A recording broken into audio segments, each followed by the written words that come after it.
Everybody, and welcome to the Franchise Show, episode 2. Thank you all for coming. It's 5:15 Greenwich Mean Time, so that'll be 12:15 Eastern Standard Time, wherever you are in the world. I hope a few people are coming along, saying hello. Look forward to getting into the subject today, which is going to be franchise marketing. But before we do that, I just wanted to say a little bit about what this show is about. So I wanted to create a space in which we can have informative discussions, a safe space so that we can talk about the big subject of franchising. We're going to have lots of different people on the show, and then we can get into lots of different areas of franchising. So I'm really looking forward over the coming weeks and months to discuss and learn myself, because I'm hoping to get lots of takeaways myself from the wonderful people out there and our lovely guests. And with that said, and without further ado, I'd like to introduce the wonderful Kelle. Kelle and I have known each other for a while on LinkedIn. We are both connected to the fantastic Hour of Empower show with the wonderful Don Cohen, who was the guest last week, of course. And that's where we met and have aligned. And Kelle is a fantastic marketeer and has had a huge experience in corporate America in the marketing world, and started off marketing with franchises as well. So it's going to be fantastic to chat to Kelle to see what she has to say. As ever, the chat is open. It would be lovely to hear what anybody has to say about the subject of marketing within a franchise. But while you're all having a good think about that, Kelle, please introduce yourself and let's find out more about you. Awesome. Well, Harvey, thank you so much for having me. I'm so excited for you starting this show, and to be on episode 2 following the great Don Cohen is fantastic. And I do want to put in, I was the first comment on your first show too. And this is one of those things for me, of course, when you said you were doing franchising, I geeked out over, because, we talk about so many things on Don's show, and I don't really ever talk about myself or professional. I may tell stories about my life and some experience. But franchising was what organically got me into marketing, believe it or not. I mean, just kind of an interesting, and I'll try to make this as short as possible because I can talk. No, please make it as long as possible. There you go, because I can make it long. I was very interested in corporate America as a kid. Like I was the one that was out of high school, went to night school part-time, and went to a recruiting firm and took a whole bunch of tests and started doing interviews. And I got hired by a international German car parts company as an assistant credit manager. And I look back and I'm like, man, I had some big kahunas. I I was not intimidated by anything, because I had not been jaded by corporate America yet. But following that, when I moved to Arizona, I ended up getting a backup receptionist and shipping clerk position at a franchise that was in insurance adjusting, which of course I knew nothing about insurance adjusting. And my curiosity, just in general as a human being, but particularly in business, I wanted to understand how everything worked. Like I was just fascinated, like, oh, the adjuster goes out and meets with the claimant, and they take a statement, they bring it in, and somebody, regurgitates that into a report, and that goes to the insurance company, and how the billing works, and how people stay connected or feel disconnected within a franchise, because that's a franchise, which is a common theme that I recognized, is the franchisees feeling like, oh, the home office, is just doing their thing, and they're not keeping us, kind of involved in the process. You can tend to feel a little bit isolated. And so I worked every department in that organization, and the founder, who literally started the business in his garage. And when I left, there was 700 and some franchises across the U.S. And in Canada. he mentored me because I was curious. And so he was like, here's the next step you need to take. Because I kept just saying, like, really interested to do this. I never wanted to be an adjuster. I wanted to know how the organization ran. Like, I was fascinated by, because it's a living, breathing thing with all these different people and how they interact together and how it works. Um, and then with the franchisees, whenever they sent out like a mass update to the franchisees from the home office, whatever it was, our phone increase in calls, call volume skyrocketed. And I was just sort of like, well, what's the point of sending this out if you're going to have everybody freaking call anyways? Like, it just seemed to be so counterproductive. And again, my curiosity was just like, why are they calling though? Like, that means we're not being clear with our communication. And so ultimately, what I ended up doing, and I look back and I'm like, again, young and just telling this CEO, like, well, I think we need to get like a power user in all these regions so that before we send out a message, we can send the message to them and get some feedback, because people interpret or ingest, if you will, uh, information differently. And it's different in different parts of the country, the world. It's interpreted different. And the whole point of doing that was, one, to help reduce the call volume, two, be clear with our messaging, and then three, to allow the franchisees to feel more part of the process. Um, and usually the regional guy, and then of course they were kind of seen as the head person in the region. So the other franchisees also felt more connected because they now had a person to go to. It was just kind of super interesting. And then the call volume with communications, after we implemented that process, went down significantly. And again, I don't remember who said it to me, but I think it was one of the other executives was like, Kelly, everything that you're doing is just internal marketing. Because I was a regional manager. I didn't, I wasn't thinking I was doing any marketing, and I loved it. I started a newsletter to highlight different franchisees, so that they could feel connected. They love to see their names. They love all these things. And it's just interesting how these tiny little changes can bring the community, if you will, of franchisees together, because that's all they want is communication, just like any other human. They need to feel like they're part of something.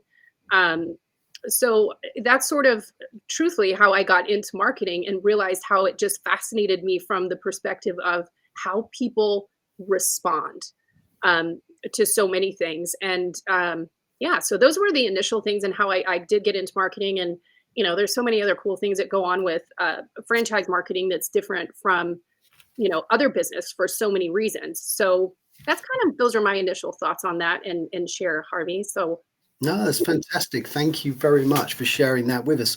I think the word you used there, curiosity, was something that resonated with me. I think if you're curious about why a reaction or an action happens, then that is part of what marketing is. You're trying to work out how someone's going to react to something, and hopefully they're going to react positively, and it's going to encourage them to want to know more about whatever it is you're marketing. So I thought that the word curiosity seemed to work really well there.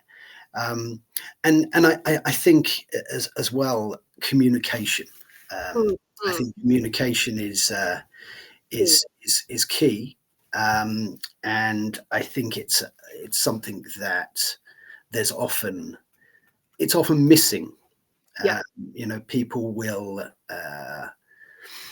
put out a lot of different marketing ideas that they've sat around a table and and thought this is a great thing to do, yeah. not get that feedback as to how that's going, and not talk to their franchisees about what they think about that marketing effort. And it's interesting. I just saw this happen like a couple weeks ago, and it's been over several month period, on another franchise organization that's nonprofit that I do volunteer work for. And they were doing a mass change to the structure of the franchise. And what ended up happening was the organization, the home office, if you will, they decided at their boardroom table what all these changes needed to have happen, and then they all signed off on it. And then we're like, now we're pushing it out. And I was new to the leadership team on this particular organization. Um, and so I came mid process. So this had been going on already for months about all this big change that was coming and what was going to have to happen. So I was really sitting on the outside looking in, if you will, and just observing and then giving my thoughts after all of these calls would happen. And I was just like, man, you guys, I didn't want to ever say anything because I thought I'm just going to back you up 8 steps from where you guys currently are.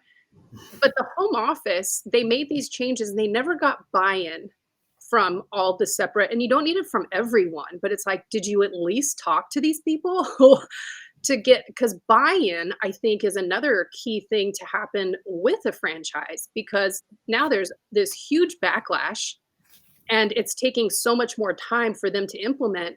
And now they're at a point where they're forcing it down people's throats. It's not a conversation anymore. It's just, you're going to do this and it's happening on this date.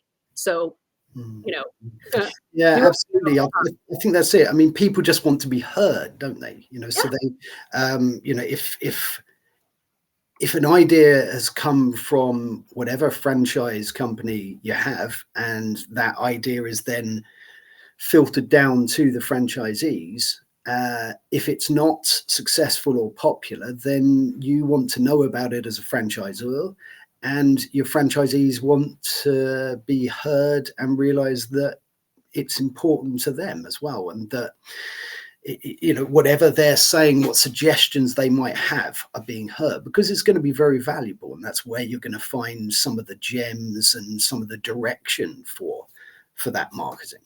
yeah. And and that, even saying that reminded me of another organization that did do a global, rollout of a rebrand. And the interesting thing there, and at this time, this example was, I was in charge of U.S. marketing for this particular firm, and I was like, well, that's not going to work in the United States because our regulation, it's different. Like, in theory, it's great to have one for all, but it doesn't work in all instances. You've got to have, there's exceptions to the rule. And in this one, as an example, in the US, we do have a lot higher regulation and compliance for this particular thing that dealt with investment. And in Asia, as another example, they could put on the side of a building an ad for this investment. Like, in the US, you have to go to a wealth manager, you have to be an accredited investor. So there's all these things. So again, the executive VP of global was like, basically, Kelly, shut up because we're doing it anyways. And I was like, all right. I mean, you trump what I say. So but I'm giving you all of my feedback, and I do track everything, so I kept all my emails. Um, and which is also important to track everything. But when they rolled out, it was a disaster in the US. And I didn't have an I told you so moment. It was just a matter of, man, we could have prepared for this. And now it's a scramble trying to fix all of these things that are going wrong. Because even all of there was, we should have obviously done beta testing first, which is another thing that was avoided. Because not everything fits in the same basket. And as a franchise organization, a lot of times the home office, main office, whatever, headquarters, however people want to label it, they're not thinking from the perspective of all the folks that are out on boots on the ground. They're just like, well, we think this is a great idea. This is going to be a great reduction in this line item on our spreadsheet or on our balance sheet. And they do things based on different things than what the boots on the ground are thinking. And that goes back to the whole thing of what we're saying in the very beginning, and which is important in every business, but particularly in franchising is communication and having buy-on. Like, you've got to, there's an art to any kind of change management, and nobody likes to have something shoved down their throat. Like, they just don't. And so if you But if you're going to tell me in advance, like, hey, here's what we're thinking of doing, and make me feel like I'm part of the process, and I will say that that's a key on marketing, is everything is about how it makes them feel. I felt part of the process.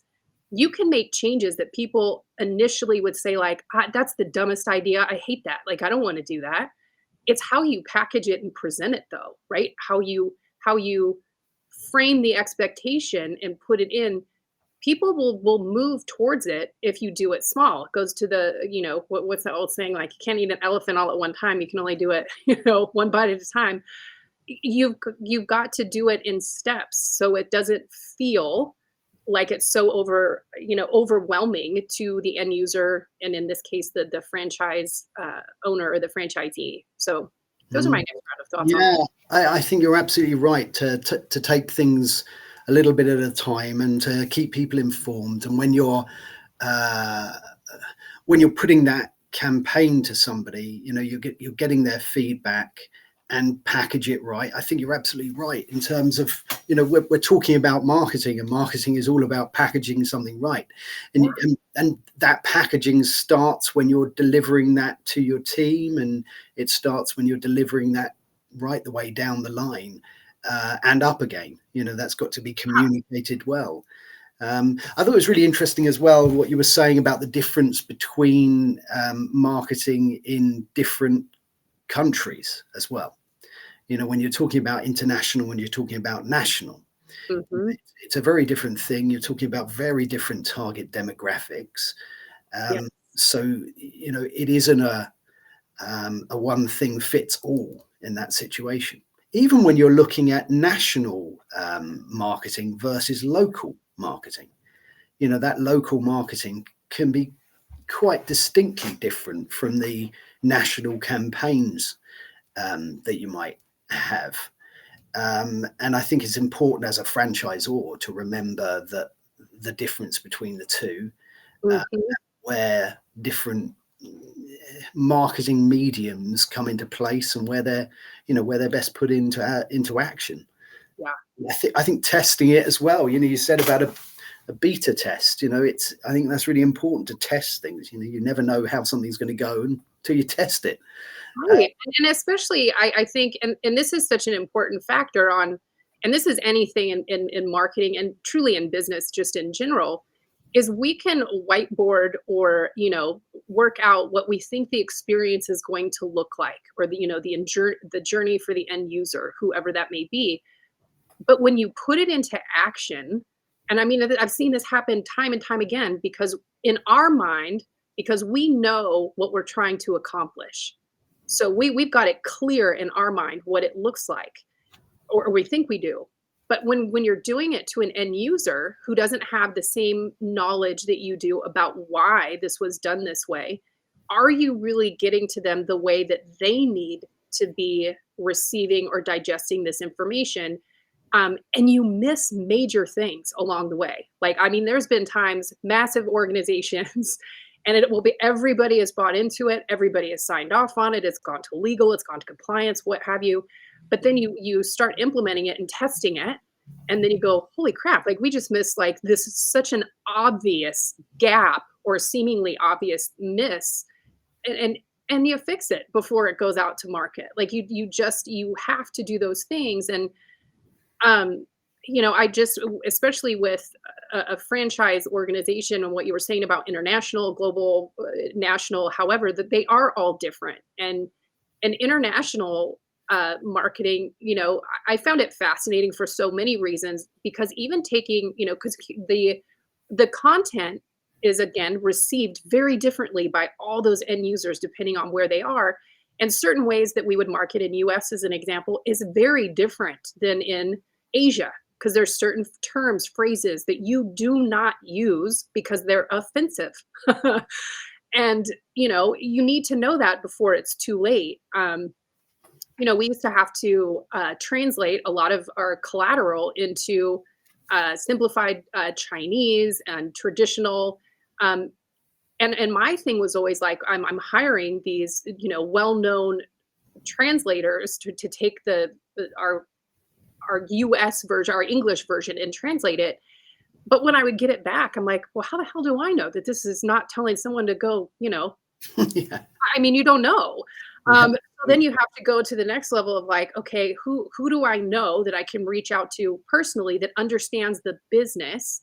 So I always had someone else that I would be like, hey, I've got another translation coming up. Would you, mind going through it? Because you need that second and third layer of checking on anything. Um, because there were times where they would come back and tell me like, "Well, this isn't inaccurate. It's just probably not the nicest way to say it, and it could be off-putting." But again, Mhm. how would I know? Because it's literally Chinese to me. Mhm. Um, so Absolutely. Yeah. I think you're really right. Translation is another word that resonates here, I think, because when you put out a marketing piece, it's how it's translated. Just like when you speak, you need right. a translation if it's not your language. And some people don't speak marketing. And Although they think they do. Everybody thinks they're a marketer. Like, let's be clear on that. very true, actually. That's very true. I mean, we take in students, and it's very interesting because they're learning a new language. But what their the challenge is learning the sort of intricacies of a language and how to put across humor and the tone. There's so much more to language Yeah. than just the words, and there's so much more to marketing than just the words or just the pictures or whatever or the medium. It's a subtle combination, I think, of all of these different things. And yes, you've got to be really careful with phrases that you use, gestures that you use Yes. when you go all the way around the world, because they just mean completely different things. There was a couple of other things that I wanted to get into while we were talking. The first one was how you're experiencing the corporate part of America, and the marketing that you did there has kind of shaped you, and and altered maybe your opinions on marketing. I mean, we've all got our kind of our image of what that might look like in corporate America, but Mhm. how was that as an experience, and where has it brought you today? Yeah. I will say every experience is always a good experience, good or bad. Because I've definitely been in situations where I learned the most from the worst experiences. Um, but I think, you know, for me, I have the type of personality that when somebody tells me I can't do something, like watch me. Like it doesn't, it does not make me falter. But some of corporate America, and this is hard for a creative. I won't even just say a marketer, because a graphic designer, anyone who would fall in that creative box within an organization, that's difficult is when you're told, "Do it this way." They don't want it any, and it's like, "Well, but that's not right. Like, this is not that's not how we should be doing this. This is not our brand. This doesn't apply." But you've gotta do it. Like, there's no, and you've gotta learn to be able to let it go. And probably one of the best things that I learned, being that I worked in financial services and specifically in Reg D products, for investments, there was so much legal and compliance that went around it, um, which it had to, but it created such structure for me in the sense of like making sense of things to like, hey, we need a template for this. So it's an easier turn time. Hey, we should update materials quarterly. We shouldn't do it every time somebody wants to do it. Does everybody have buy in on us updating all the collateral on a quarterly basis? Here's how we would calendar it. And figuring out when new projects, and this is the thing I think for anyone in marketing that can completely relate to this, but particularly, when we have a launch date that goes onto a calendar, that's usually not going to change. Like that's the date it's going because we're working up to that, and that's what's being promoted to the audience. Well, during the critical path, whoever is involved in making this end thing happen, business development, sales team, training, all of those things, if anyone misses their deadline dates, those milestones along the critical path, it always came to marketing. Like, hey, the 2.5 weeks that you thought you were going to have is now 4 days, and you have to make it happen. And what that would tend to do is, and even with my team and managing this part of it within the team, is be like, hey, we can only do the best we can do. And not everything's perfect, and that's okay.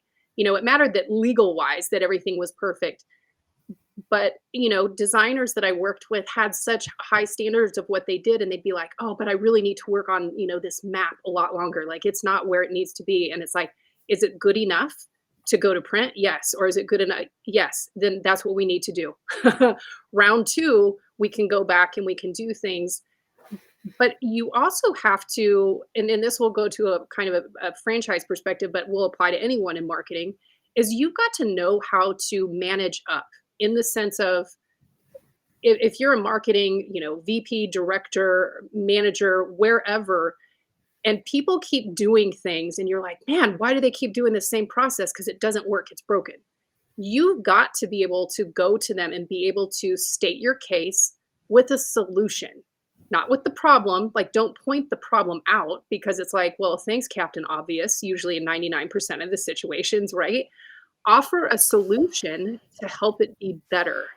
And that was a game changer in my career, is knowing when to, instead of being so stressed out of like, oh my God, how are we going to get this done?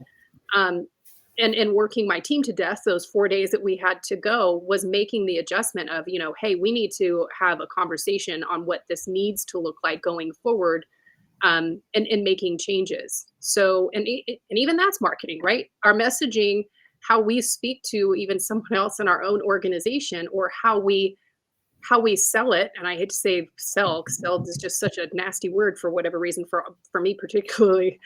But you've got to be able to state your case, but do it in a constructive way where it doesn't feel, because that's what marketers do, is we want to make people feel something.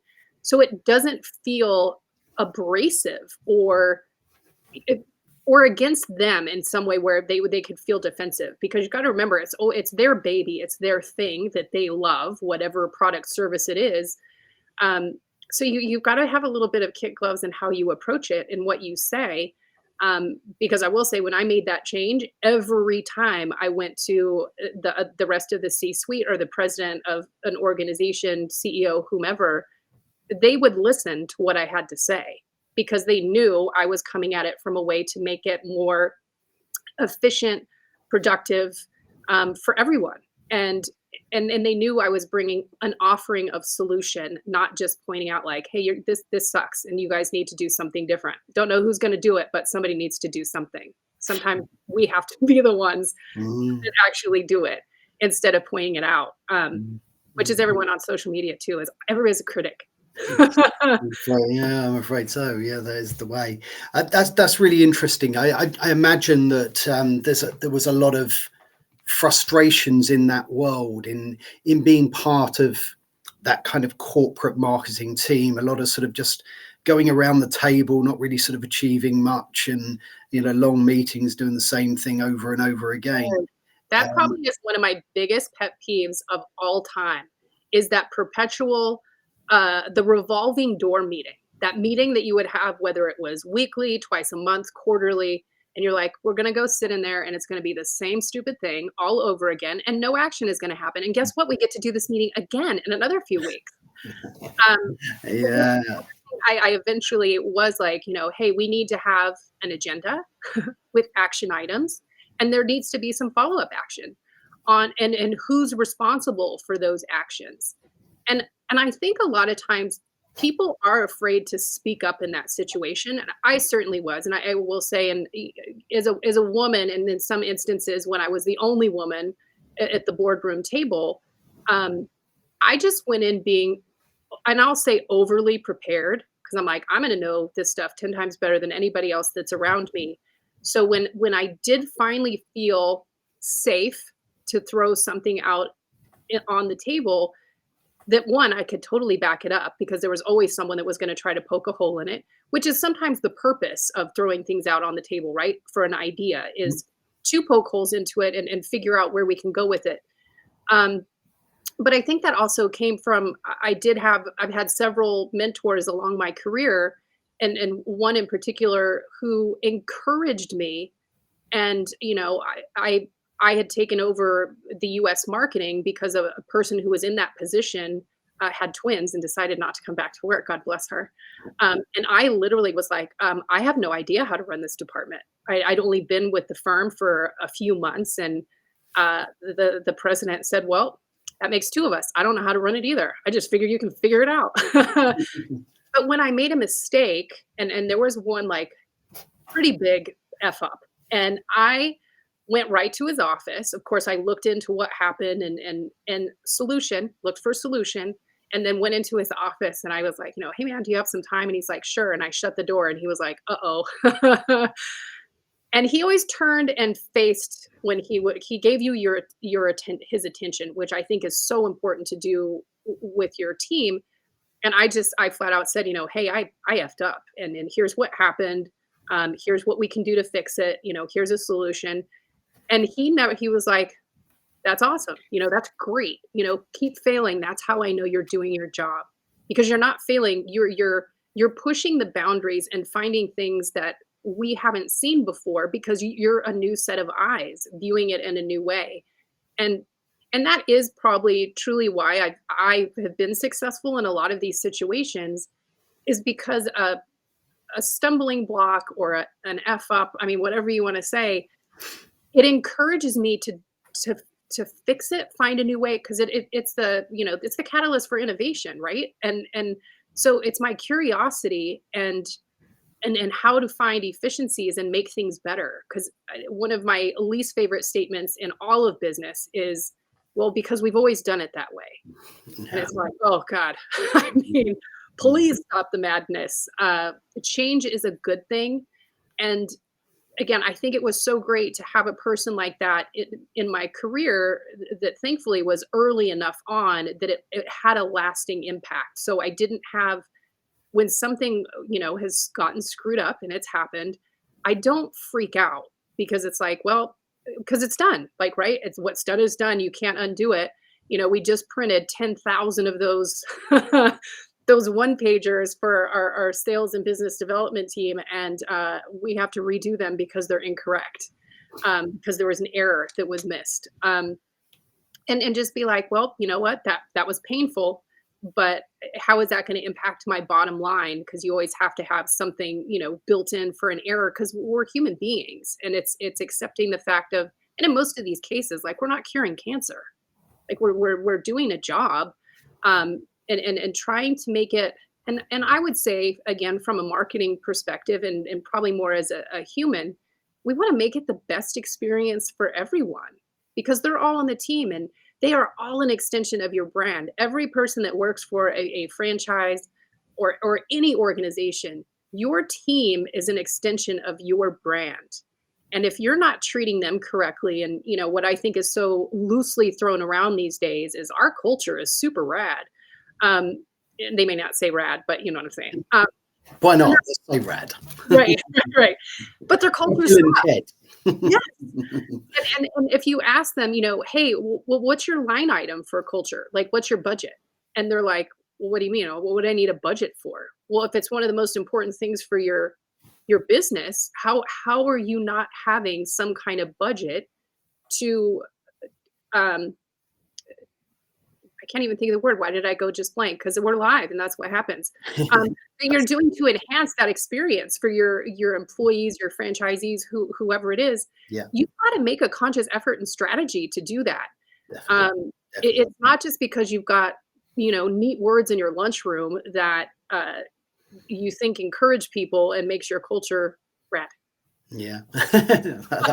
I'm going to start using that word as well. You're welcome. No, thank you again for sharing all of those really valuable insights. I think what happened to you during that sort of really tough period of time probably, is one of those things in life that strengthened Yeah. you, and and gave you some valuable insights as to how you would deal with things, as you progressed on in your career. I think sometimes being outside of your comfort zone is good. You said there that you put extra preparation in because you knew you would be questioned, being unfortunately at that time the only woman there. Now, putting in that extra preparation work meant that you were the most knowledgeable one there, and probably always were. which is probably part of the reason why, you're so amazing. You've done so very well. So, I think sometimes you touched on this, but problems are gifts. Challenges are, certainly in sales and marketing. If you come up against a problem or a challenge, then you're halfway there, because then you're just trying to find a solution. You might not be able to find it, or the solution might not be what you're offering, but that's what marketing is. You're telling people about, hopefully, what a solution is to a challenge that they might have. The other thing that I loved what you said is you want people to feel things. It's about how you make people feel, and you're always going to remember how somebody makes you feel, and you're always going to remember how marketing makes you feel. And I think that's really important. There was a couple of things that I wanted to do. I'm very conscious of the fact that you've got your wonderful show coming up fairly soon. So we're going to wrap up probably in the next 5 or 10 minutes. But I did want to experiment with doing something here to see if this actually works. So I want to share. That's the way. Hey, we got to beta test it, man. Didn't we just talk about that? We got to practice what we preach. So I spoke a little before the show about something called collaborative articles. They're produced by LinkedIn. They're AI generated, and they're on all sorts of different topics. You can find them on LinkedIn. Now, if you contribute towards these articles, you can earn yourself a top voice badge, which is quite useful if you want to portray being, if you're an expert and you want people to see that you're an expert on it. But what I wanted to do is to share that with you, Kelle, so that we can both have a quick look at this and see whether we can enter something in here live on this live stream. So this is a collaborative article, and it's how do you tailor your marketing to local customers. Kelle, can you see this? Okay, yeah. Yes. Great. And what you can do, you can see here that this is where you can add your experiences. And there's Mike, I know Mike Webster. And then people can do just as they do with your comments. They can like those comments. Now, LinkedIn will recognize when you put something in here and if it's liked by the industry. So it's quite a useful thing for everyone to know, but it's certainly an interesting marketing tool. And hopefully we're going to put a few of these into the show as we move forward. But the first one, I'm going to read it out and just get your take on this, Kelle. It says, know your local audience. And we were talking there about the differences between international, national and local audiences. So they're saying here the first step to tailor your marketing to local customers is to understand who they are, what they want, and how they behave. You can use various tools and methods to research your local market, such as surveys, interview, focus groups, online reviews, social media, and analytics.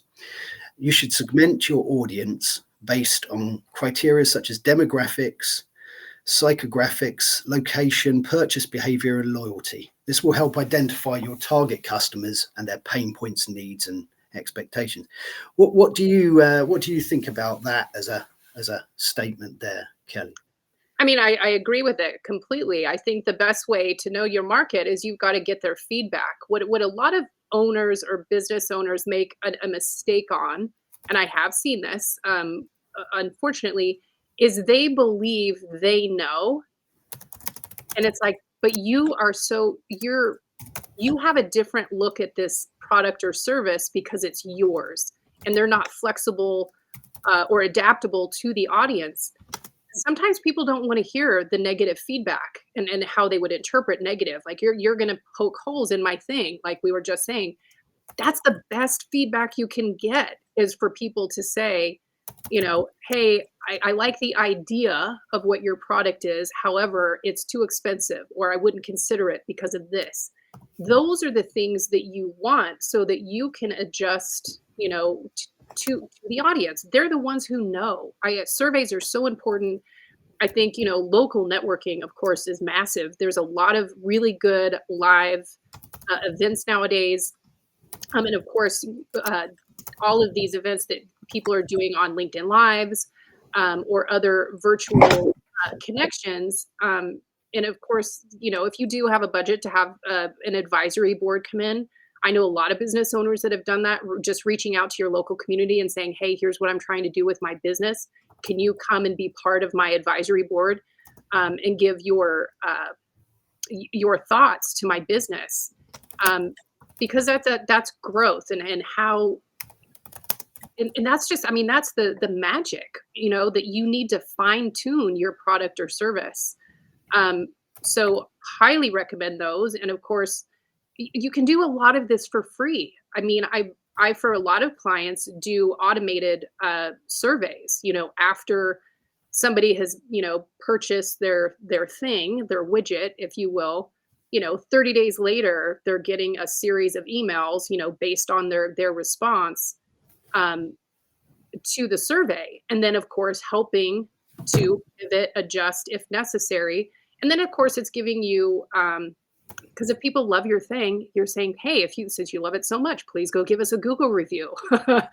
um, so that there's different ways that you can do it, but the customer knows best. We don't always, because our perception of the product or service is so different from the end user, and we can't really put ourselves in the end user's position once we have all this knowledge, and particularly when we put blood, sweat, and tears into something. We're jaded, and we're very, or I shouldn't say jaded, we're very biased to what it is. So Absolutely. No, that's great. is epic. No, I think that's brilliant. What I wanted to do here is, I thought your thoughts were fantastic on that. And as I say, I wanted to put those into this collaborative article. So I'm going to add that right now. And there it is. And I put it in speech marks. So thank you so much for the contribution towards that article. It's going to be really, really useful. Love it. You're Again, doing that. absolutely. Again, I know we're pushed on time. What I would like to end with is to talk about your wonderful show, The Awesome Journey.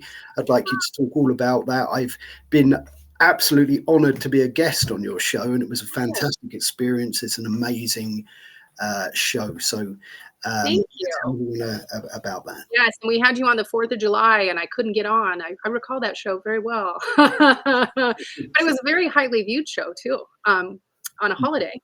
So yeah, The Awesome Journey is, I just wanted to put some light into the world, like really to put it in the most basic terms.